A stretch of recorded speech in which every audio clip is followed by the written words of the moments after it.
नमस्कार, आपका स्वागत है नेक्स्ट 9 न्यूज नेशन। मैं हूं पीयूष शर्मा। आपका स्वागत है हमारी डिबेट में। आज का डिबेट का टॉपिक होगा अखिलेश यादव और सपा यानी कि समाजवादी पार्टी। समाजवादी पार्टी पे जो उनके काले बादल छा रहे हैं वो देखिए और घिरते जा रहे हैं, यानी कि और घने होते जा रहे हैं वो काले बादल। लगातार आप देखिए कि अखिलेश यादव पर टिप्पणी होते जा रही है। ओपी राजभर देखिए, जो सहयोगी दल के नेता है, इतनी छोटी पार्टी के नेता हैं, फिर भी वो अखिलेश यादव जो समाजवादी पार्टी के अध्यक्ष है उन पे तंज कसे जा रहे हैं। तंज कसने के बाद भी देखिए जो सिलसिला है तंज का वो खत्म नहीं होता है। बाद में आप देखिए कि ओवैसी भी उन पे तंज कसते हैं। अब देखिए कि यहाँ पे जो समाजवादी पार्टी के अखिलेश यादव है उन्होंने सारी की पूरी जो प्रदेश की कार्यकारिणी है वो भंग कर दी है। मात्र एक जो प्रदेश अध्यक्ष है उनके खिलाफ, उनके अलावा पूरी की पूरी जो कार्यकारिणी है वो भंग हो चुकी है। अब क्या करा है? अब अखिलेश यादव ने जो कार्यकारिणी है उसको दोबारा से बनाने के लिए एक अभियान चलाया, सपा से जुड़ने वाला अभियान, जिसमें पूरा का पूरा उनकी दोबारा से भर्तियां की जा रही है। प्रेस कॉन्फ्रेंस कर रहे हैं अखिलेश यादव के जो नेता है। अब इससे होगा क्या? अखिलेश यादव पहले से ही चुनाव हार चुके हैं। ओपी राजभर ने साफ साफ उन पर तंज कसा है। यूं बोल दिया था उन्होंने तो कि मुलायम सिंह यादव के बिना वो एक अपनी गली का चुनाव भी नहीं लड़ सकते थे, जीत सकते थे। तो उत्तर प्रदेश जीतने की तो बात ही छोड़िए। तो ये आरोप प्रत्यारोप की जो राजनीति हो रही है, और अखिलेश यादव का जो इतना बड़ा एक थोड़ा सा उनका कद है, जो समाजवादी पार्टी में का कद है, वो थोड़ा सा नीचे जो गिर चुका है, उस पर ही आज हम डिबेट करेंगे। हमारे साथ डिबेट में जुड़ चुके हैं फरहान जी, आपका बहुत बहुत स्वागत है हमारे डिबेट में। धन्यवाद पीयूष जी। फरहान जी, सबसे पहला क्वेश्चन तो आपसे ये रखूंगा कि अखिलेश यादव की गिरती राजनीति, अखिलेश यादव की गिरती राजनीति या फिर सपा की गिरती राजनीति, इस पर आपका क्या कमेंट है? देखिए, समाजवादी पार्टी का स्तर काफी गिर गया है। यह कहना सिर्फ कि केवल अखिलेश यादव की वजह से गिरा है, ऐसा नहीं है। लेकिन अखिलेश यादव भी एक फैक्टर है जिसकी वजह से समाजवादी पार्टी को नीचे गिरता हुआ देखा जा रहा है। देखिए, आप तमाम राज्यों की बात करें, उत्तराखंड की बात करें, हिमाचल प्रदेश को देखें, आप जहां जहां भारतीय जनता पार्टी आई है, देखिए कांग्रेस का भी स्तर गिरा है जी, ऐसा नहीं है। और शिवसेना को देख ले महाराष्ट्र में जी, वहां भी तो यहाँ भारतीय जनता पार्टी की मजबूती ही इतनी दमदार मजबूती के साथ उतरी भारतीय जनता पार्टी कि कोई उनके सामने टिक नहीं पाया। लेकिन मैंने एक बात जो कही कि अखिलेश यादव भी एक फैक्टर है जी।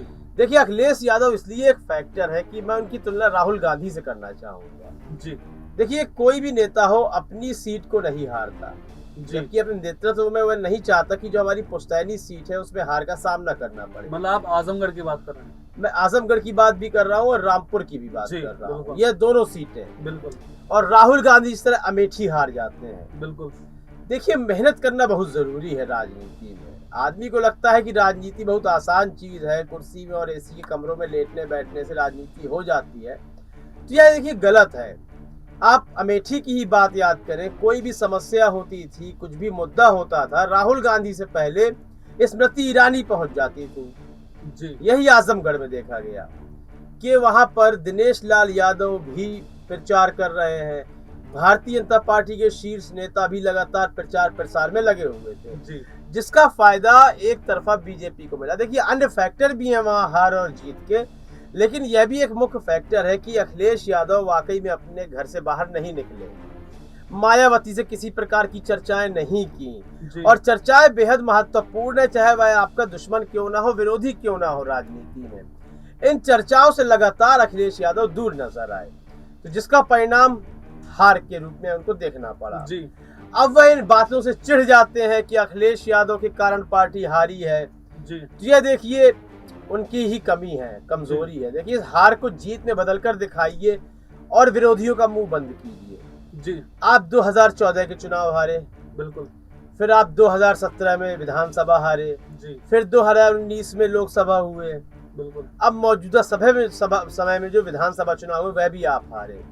तो मुझे लगता है अखिलेश यादव ने अपने नेतृत्व में अभी तक एक भी चुनाव समाजवादी पार्टी को नहीं जिताया, और अपनी सीटें भी गंवा देने का मतलब यह है कि पहले तो स्तर गिर रहा था, अब जो आगामी विधानसभा चुनाव होंगे उत्तर प्रदेश के, उसमें क्या हालात होंगे समाजवादी पार्टी के, ये व्यवस्था सोचनीय है। जी जी, बिल्कुल। देखिए कि फरहान जी ने बताया कि कैसे समाजवादी पार्टी का स्तर गिरा है, और अखिलेश इसमें इकलौते फैक्टर नहीं है।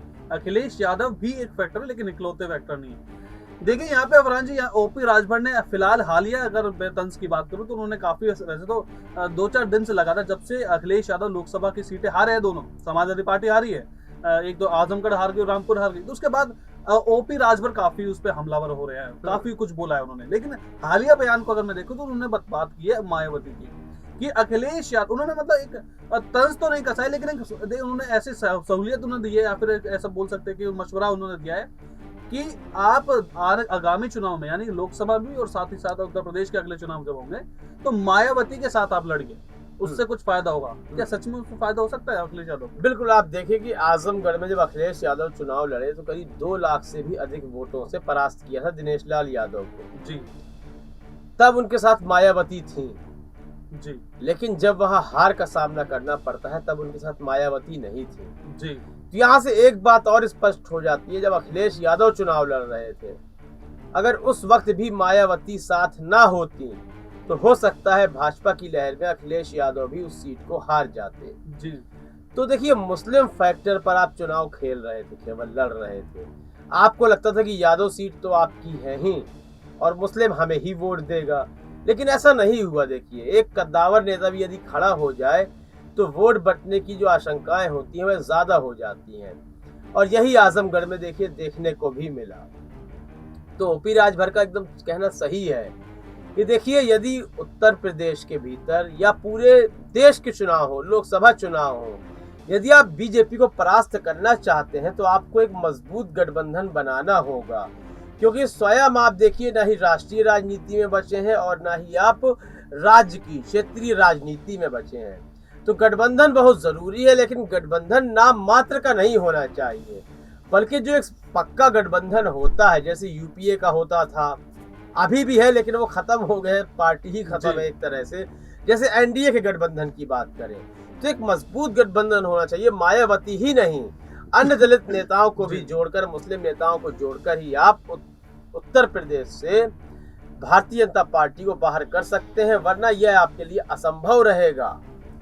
तो बिल्कुल देखिए, हमारे दर्शकों को फिलहाल फरहान जी आपने काफी अच्छी इन्फॉर्मेशन दी है। आपने बताया कि कैसे अखिलेश यादव मात्र एक फैक्टर नहीं है, और साथ साथ मायावती का क्या रोल हो सकता है आगे आने वाले चुनाव में, जैसे पीछे उनका रहा था रोल।